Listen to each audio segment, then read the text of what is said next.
انشاءاللہ تعالی حشر تک ڈالیں گے 45 مولا کی مثل فارس رکھ کے قیلے گراتے جائیں گے، خاک ہو جائے ہم چل کر، مگر ہم دو رضا غم میں جب تک دم ہے ذکر اللہ سناتے ہیں۔ زندہ باد زندہ باد، ماشاءاللہ، بہت نعرہ تکبیر، کیا بات ہے، نعرہ رسالت، مسلک اعلیٰ حضرت، کلام اعلیٰ حضرت، علماء اہل سنت، نعرہ تکبیر، نعرہ رسالت۔ دم میں جب تک دم ہے ذکر ان کا سناتے جائیں گے تو الحمدللہ ہم ذکر سناتے۔ حیرت پوری صاحب شعر پڑھ رہے تھے، کون سی جگہ ان کے عاشقوں سے خالی ہے؟ الحمدللہ کوئی جگہ خالی نہیں ہے، ہر جگہ نبی کے شیدائی موجود ہے، اور انشاءاللہ تعالی یہ طویل موضوع ہے، اس پہ بڑی لمبی چوڑی گفتگو ہو سکتی ہے، لیکن جو موضوع سخن جس آیت مبارکہ کو میں نے بنایا ہے، میں چاہتا ہوں اس جانب بڑھوں، چونکہ موقع قربانی کا ہے، موقع سنت ابراہیمی کا ہے، موقع یاد ابراہیمی کا ہے، موقع حضرت اسماعیل کی قربانی اور جذبے کو یاد کرنے کا ہے، موقع حضرت ہاجرہ کے ایثار اور جذبے کو یاد کرنے کا ہے، تو مناسب یہی ہے کہ اسی حوالے سے بات ہو۔ انشاءاللہ میں کوشش کروں گا جو تھوڑی دیر کی گفتگو ہے اسی حوالے سے میں بات کروں۔ ایک بار پیش میں بول دے سبحان اللہ۔ میں نے موضوع سخن جس آیت مبارکہ کو بنایا ہے، اللہ رب العزت قرآن مقدس میں ارشاد فرماتا ہے رب هب لی من الصالحین۔ آپ اس آیت کی تحقیق کریں گے، تفسیر پڑھیں گے، ترجمہ پڑھیں گے تو آپ کو معلوم ہوگا کہ یہ آیت اصل میں دعائے ابراہیمی ہے۔ سبحان اللہ، یہ حضرت ابراہیم علیہ السلام کی دعا ہے، اور بیک گراؤنڈ یوں ہے کہ حضرت ابراہیم علیہ السلام ارض مقدس پاک سرزمین یعنی بیت المقدس میں جب حاضر ہوتے ہیں تو آپ نے ایک دعا کی رب ذوالجلال کی بارگاہ میں، رب هب لی من الصالحین، اے میرے رب مجھے اولاد عطا کر، وہ بھی صالح یعنی نیک اولاد عطا کر۔ سبحان اللہ، اے میرے رب مجھے نیک اولاد دے دے، نیک بیٹا یا نیک بیٹیاں دے دے، اے میرے رب مجھے اولاد عطا کر، نیک اولاد دے دے۔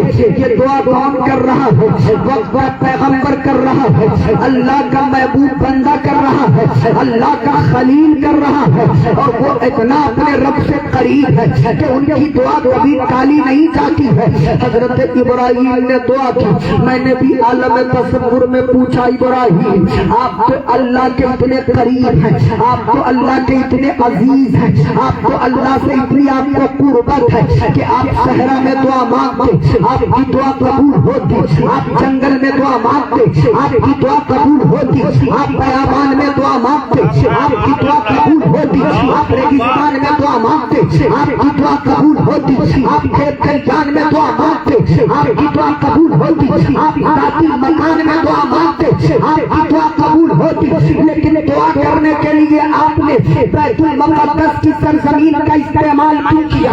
آخر اسی جگہ پر جا کر آپ کے دل میں یہ خیال کیوں کر آیا کہ آ گیا ہوں بیت المقدس میں بیٹا مانگ لیا جائے، آ گیا ہوں بیت المقدس میں اللہ سے کے بارگاہ میں عریضہ پیش کر لیا جائے؟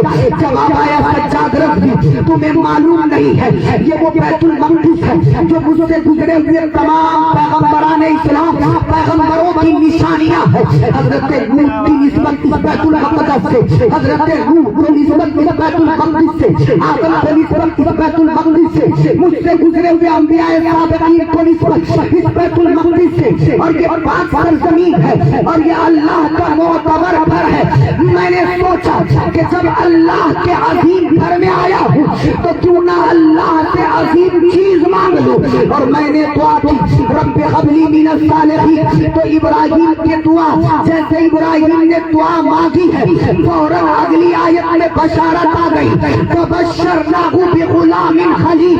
اے ابراہیم اگر تم نے دعا مانگی کہ تمہیں نیک اولاد چاہیے تو تمہیں بشارت ہے کہ ان قریب تمہیں ایسا بیٹا دیا جائے گا جو تمہاری طرح حلیم ہوگا، بردبار ہوگا، سردار ہوگا، سردار ہوگا، آلہ ہوگا، بالا ہوگا، نرالا ہوگا۔ بتانے کا مطلب یہ ہے کہ ایک اللہ کا خلیل ہے، اوپر رب ذلیل ہے، رب ذوالجلال ہے، خلیل نیچے سے مانگتا ہے اور اللہ رب العزت ان کی دعا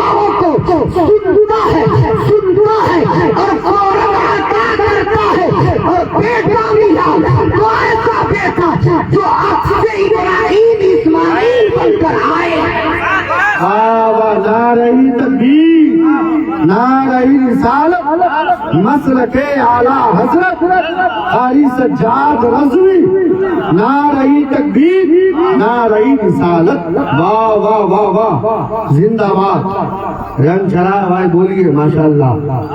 حیرت نوری صاحب کہہ رہے تھے بچوں سے پیسہ لینے میں ٹھیک نہیں لگتا، بچہ وہ اپنا جیب سے نہیں دے رہا، باپ سے مانگ کے دے رہا، اور ہم اپنے بچہ کے لیے لے جائیں گے، کیا نہیں ٹھیک لگے گا؟ بولے سبحان اللہ۔ ہم نے صرف مسکرانے کے لیے بولے جاتے تاکہ مسکراہٹ بھی رہے اور گفتگو سننے سنانے میں تازگی بھی رہے۔ بولے سبحان اللہ۔ حضرت ابراہیم نے دعا کی مولا مجھے نیک بیٹا دے دے، اللہ رب العزت نے بشارت دی تمہیں ایسا بیٹا دوں گا جو حلیم ہوگا، حلیم۔ اور اس جملے کو یاد رکھیے، حضرت ابراہیم کے بارے میں قرآن میں آیا ان ابراہیم لأواہ حلیم، کہ ابراہیم خود بھی، بے شک ابراہیم بھی حلیم ہے۔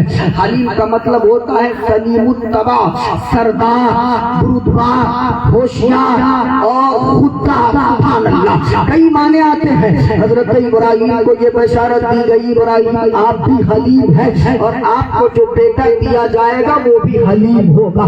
سبحان اللہ۔ 80 سال کی عمر میں دعا مانگتے ہیں اور 80 سال کی عمر میں دعا قبول بھی ہوتی ہے۔ سبحان اللہ۔ اور بیٹا مل بھی جاتا ہے۔ پورا مکمل داستان حضرت ابراہیم کی میں نہیں سنا پاؤں گا چونکہ وقت کی کمی ہے، لیکن شارٹ میں نتیجہ پیش کر کے جانا چاہتا ہوں تاکہ آپ کو بھی کچھ جانکاری مل جائے، اور اگر پہلے سے سنے ہیں تو یاد تازہ ہو جائے، پھر اور محفوظ ہو جائے وہ چیزیں جو آپ کے ذہن میں ہے۔ حضرت ابراہیم، میں اکثر ایک جملہ کہتا ہوں کہ اللہ تعالیٰ یوں ہی کسی کو ولایت، حمایت، طاقت، معرفت، حقیقت، نبوت، رسالت، قطبیت، ابدیت، غوثیت کے مقام پر فائز نہیں کرتا ہے، بلکہ بندے کو کھنگالا جاتا ہے، ماپا جاتا ہے، آزمایا جاتا ہے، تیار کیا جاتا ہے، تب جا کے کسی کو ولایت دی جاتی ہے۔ ہاں ہاں، کبھی کبھی ایسا ہوتا ہے کہ کسی کو تیار کر کے دی جاتی ہے اور کسی کو دے کر آزمایا جاتا ہے۔ تو یہ جو انبیاء کرام ہیں ان کا انتخاب تو پہلے ہی ہو چکا ہے کہ موسیٰ ہی نبی ہوں گے، کوئی دوسرا صدام یا شبیر یا کوئی دوسرا نبی نہیں ہوگا، عیسیٰ ہی نبی ہوں گے، کوئی حیرت نوری یا غلام رسول جیسا شخص نبی نہیں ہوگا، حضرت داؤد ہی نبی ہوں گے، سجاد رضوی جیسا کمتر انسان نبی نہیں ہوگا۔ ان کا انتخاب تو پہلے ہی کر لیا گیا ہے کہ ان کو نبوت ملنی ہے، ان کو رسالت ملنی ہے اور ان کو بھیجا جائے گا نبوت اور رسالت دے کر، لیکن ان کے ساتھ معاملہ یہ ہوتا ہے کہ ان کو زمین پر بھیج کر آزمایا جاتا ہے۔ نبوت آپ کو دی ہے،